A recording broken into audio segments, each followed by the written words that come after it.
Welcome to the Flex Forward podcast, where grit meets growth.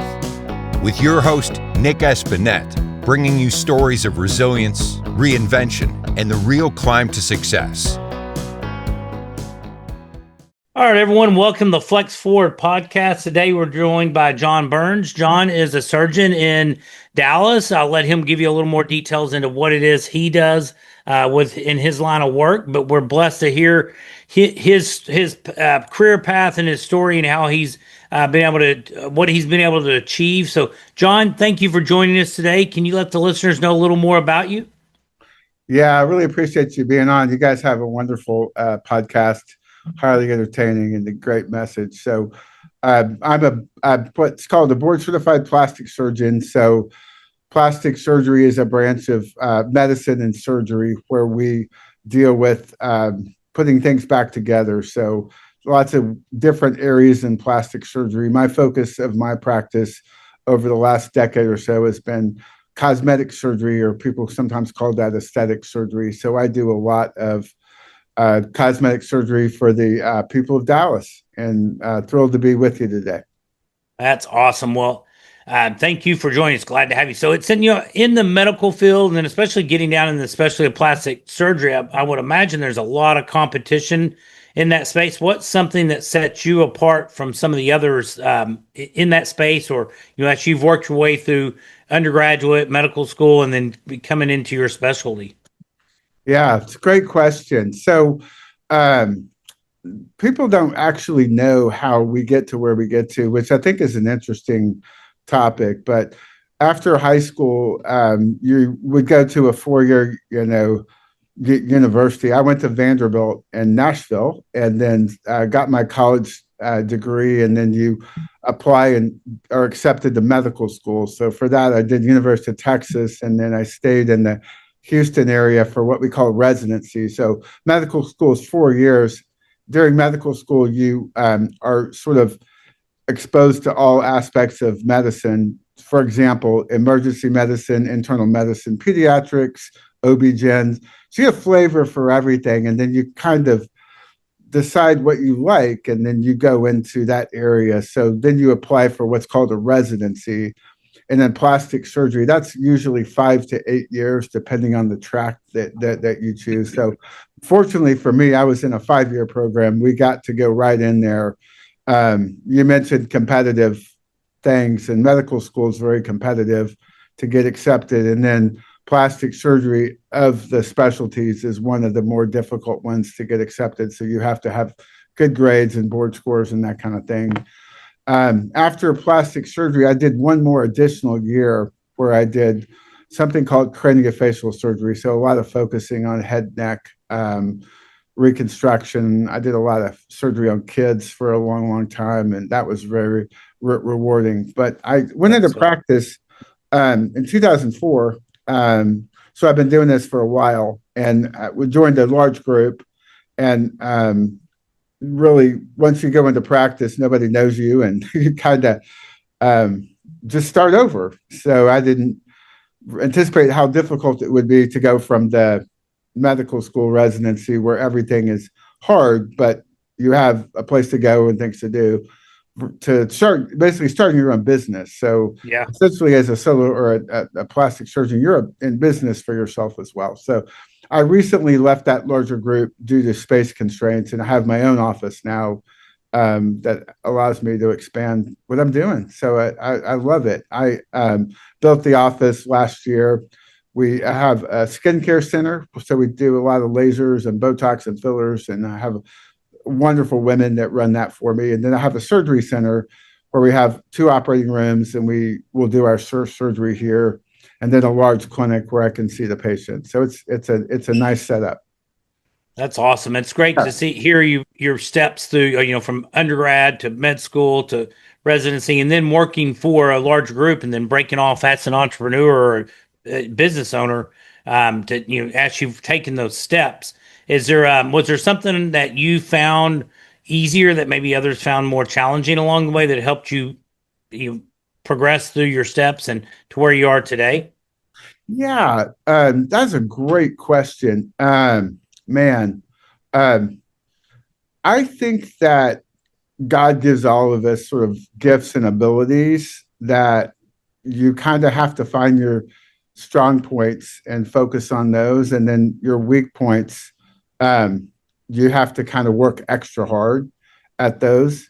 And so for me, I think the surgery part has been the easy part. I understand how to do it, and it never was all that hard for me to get that right. The part I really struggled with was the marketing and the selling yourself component, and the business of running your own business. For me, that was really hard.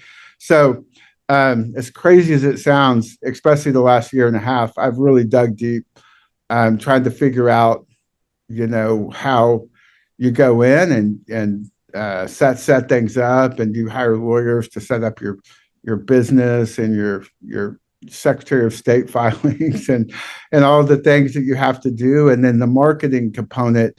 I am not a shy person, but I've never been one to get too deep into the marketing aspect. But I think in this day and age with social media and with the world that we live in today, unless you're out there talking and doing things like Flex Forward podcasts, nobody knows you exist. And so it's a necessary step to take in today's modern world. And I've worked on it a lot, and it's gone from being a chore to being something that I actually enjoy doing now. So That's awesome. But yeah.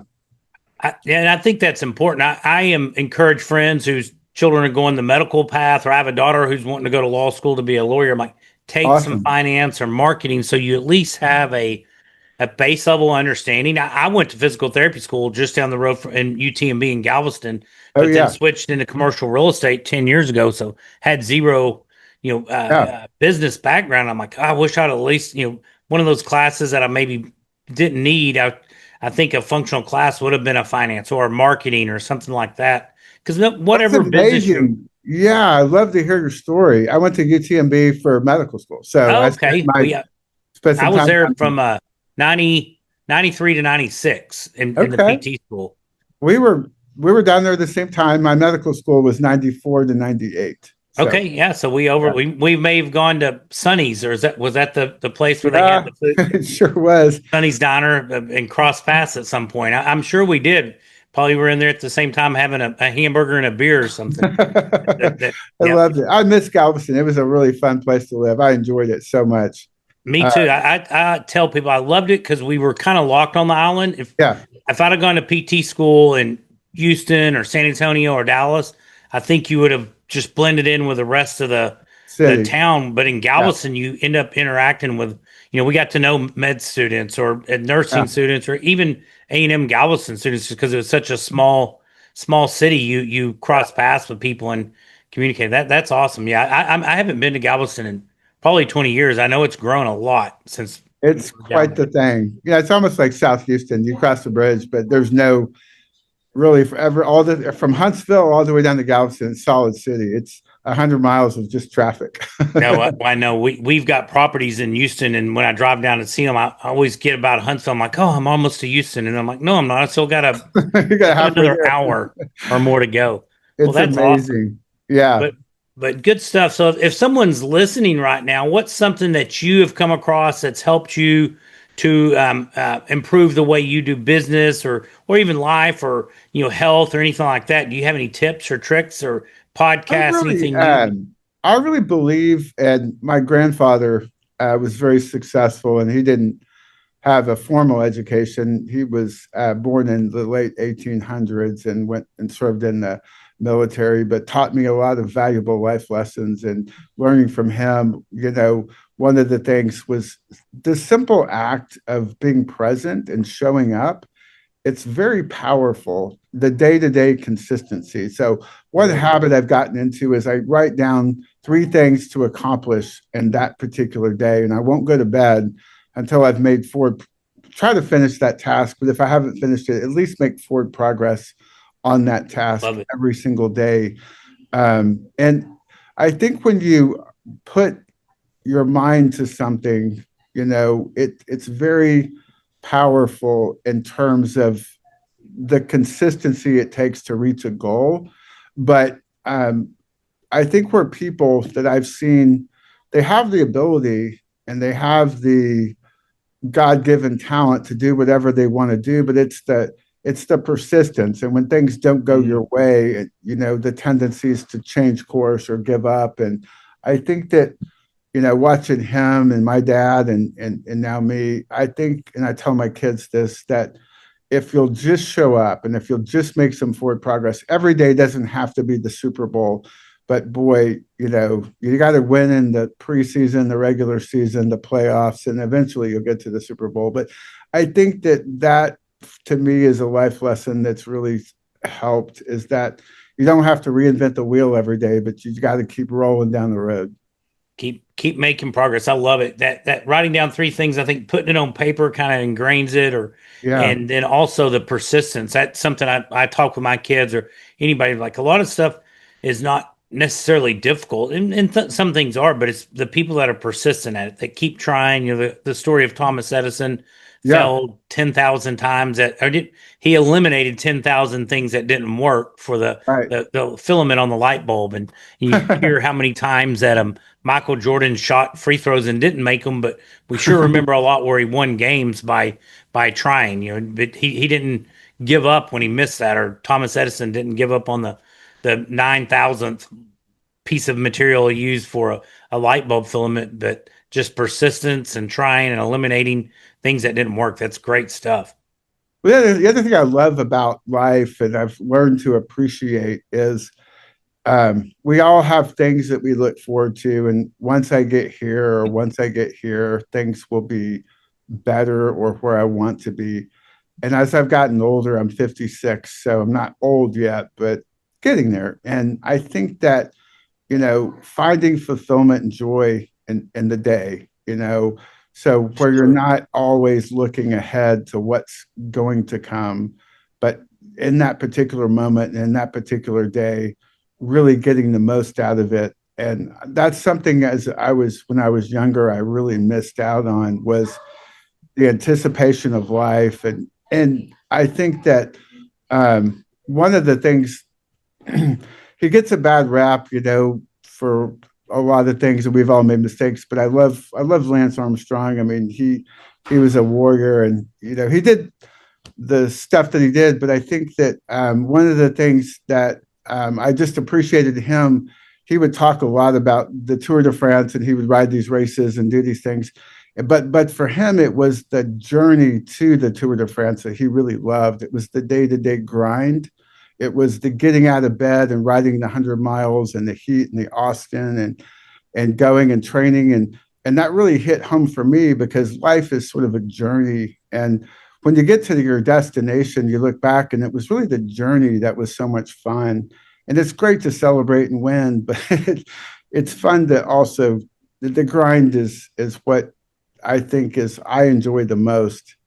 Well, and challenges, Lance, I've read it's been a while, but without cancer, he would have never been able to win the Tour de France, because he was a much bigger guy. And cancer knocked, 20 or 40, I don't remember what it was, but a significant amount of weight off his body, and he would have never been able to endure or at least win the Tour de France with the extra 20 pounds that he normally carried. So at that time, I would imagine all cyclists were using performance enhancing. Yeah, he was just in a generation. I think baseball had it too. And sure, I think that knock on him was always that he was so competitive that he was not going to give in. But correct. Anyway, I think it's one of those things, though, just to know you have a challenge, you can either let it define you in a negative way or a positive way. And he had the cancer and just kept pushing to strive. And he says in his book that without it, he would not have won. I mean, if I remember correctly, that's the gist of one part of the book that he. Yeah, I read the same book, and it's so cool to hear your take on it, because you're right. That extra weight, and I'm sure. And for me, when I read his book, what I got out of it was that he was kind of a punk, so to speak, before he had cancer, and kind of was blindly talented, but that knocked him back a few. Humbled him some. And really the grind out of that the mental toughness that took, made him a completely different person. And so when he was grinding and during the race, thinking back when he had cancer, that kind of pain, he could push through where a lot of people couldn't. So Yeah, no, your mind is so strong, and it's amazing what you can endure. But you have to work on it. It's not sure. Yeah, and it's amazing. It's always been amazing to me that some people will push way, say somebody that's going to be a Navy SEAL that goes through some of that training, or some of these special forces training guys, and there's other people who may have the physical strength or endurance to do it, but just the mental toughness of the day in and day out, the men that can get through that's always just been fascinating to me. And it's one of those things, looking back, I'm like, could have I endured it? I'm not sure. I mean, at times in my life, I've had the endurance and maybe the strength. Right. I don't know until you've been there and done it. You never know if you'll have the mental fortitude to make it through those challenges that those guys get through. So that's a guy that talks a lot about that is David Goggins. If you ever, I was going to mention, I've read a couple of Living with a SEAL. No, that was Jesse Itzler. Dave Goggins lived with him, but then his You Can't Hurt Me. That's the book. Yeah, that guy's he's next. He's like the next level of the next level. Of goes out and runs 100 miles without training, or I don't remember that. He's some kind of ultra. Yeah. Yeah, he is. He's that's what's right for myself. I pull him up on my Instagram, and it's all good. Yeah, no, he's definitely motivational and get you going. But speaking of challenges, what's one of the biggest challenges that you've had to overcome in your career path? I would say one of them is just self-doubt. You're always with people who are very accomplished all along the way, medical school, residency, and even in practice. There's a lot of talented people in my field, and it's hard not to compare yourself. And I was a high school and college athlete, and I still compete. I love to run and stuff like that. But, comparison is, something that I just can't sometimes get out of my own way on. And so always looking at what other people, and it sometimes sharpens you. And I think sometimes it can have a negative effect on your mind. And so I have to work on that, and I think that I always want to do my best, no matter what it is I'm doing. But at the same time, perfectionism is a dangerous thing. Yeah, it can slow you down, or I had this issue, and something to overcome is trying to project that perfectionism on my kids. Yeah, trying not. No, hey, and so my wife and I try to be really intentional. Going, we want you to fail at things. We want you to try stuff that's out of your comfort zone, and it's okay to fail. We want you to fail, because that means you're trying something you're maybe not very good at, but you can get better at it if you want to. Absolutely. If you have success on everything you try, then you're not pushing your limits very much. Right. Trying to get out of that comfort zone and those nice little bumpers that you have.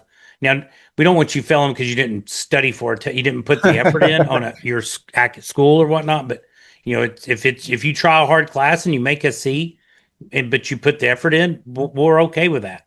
Yeah. Or even a D. We prefer you to not do it, but try something that's out of your comfort zone to get there. So awesome. It's a great life lesson.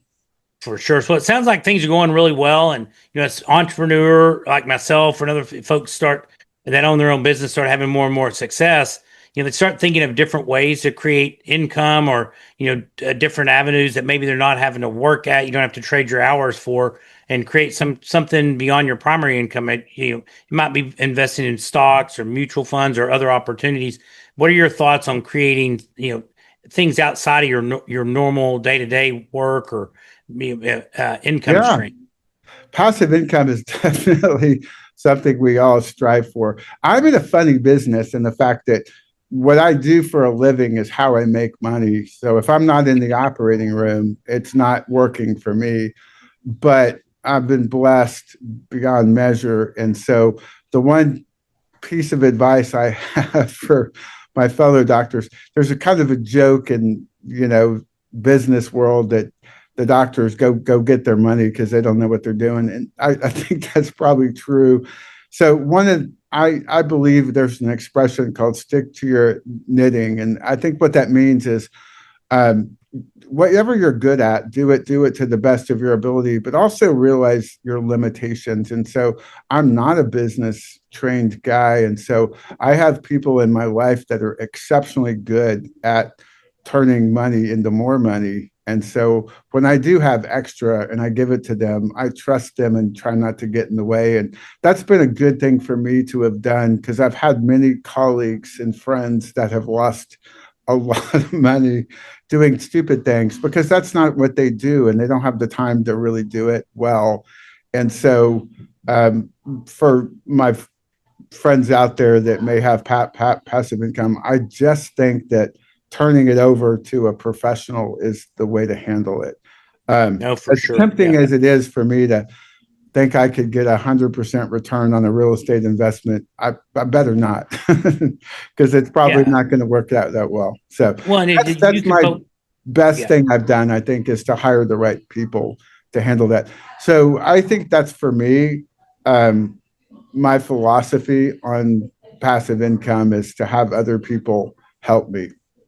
And that's awesome because you can focus on doing what, like you said, doing your OR time, your clinic time, and even doing some of the marketing things that you've wanted to get out and do, and then bring in somebody else that is their niche, is finding, either real estate or alternative investments, whatever those may be. Is awesome. So and they can worry about it, and then we have a little meeting every quarter, and we can see how things are going. But I have not followed down that trail of bad investments that most physicians do.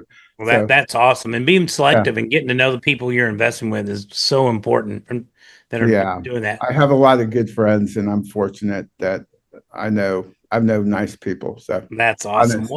As we're wrapping up the interview, what exciting initiatives or plans do you have in the next 6 to 12 months? I think just continuing to grow.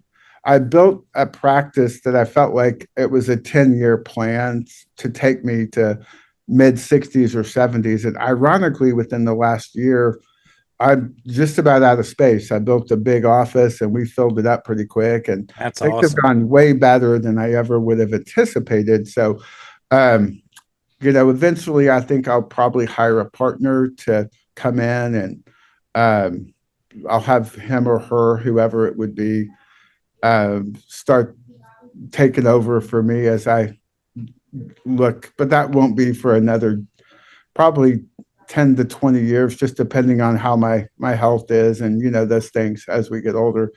And then I really enjoy trying to spend more time with my family.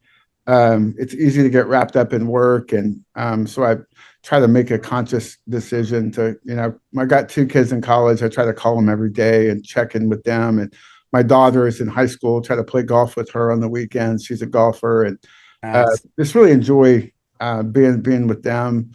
And then focusing on things for me outside work. So I love to exercise. I love to run and play golf and be outside. So, I think we all neglect ourselves from time to time. So I think if you can find time during the day for things outside work, it's super helpful. No, for sure. Well, you have to. It's healthy. I mean, you can focus for brief periods where you're starting a business, but then you got to get back into focusing on your family, your health, and just being outside. Like the younger people say, and touching grass now, right? That's just right. Getting out there. Boy, I'm a Gen Xer, so we didn't grow up with cell phones and the rest of it. So for me, my happy place is being outside. But my kids, they spend a lot more time on their devices, and they seem pretty happy. But it drives me crazy.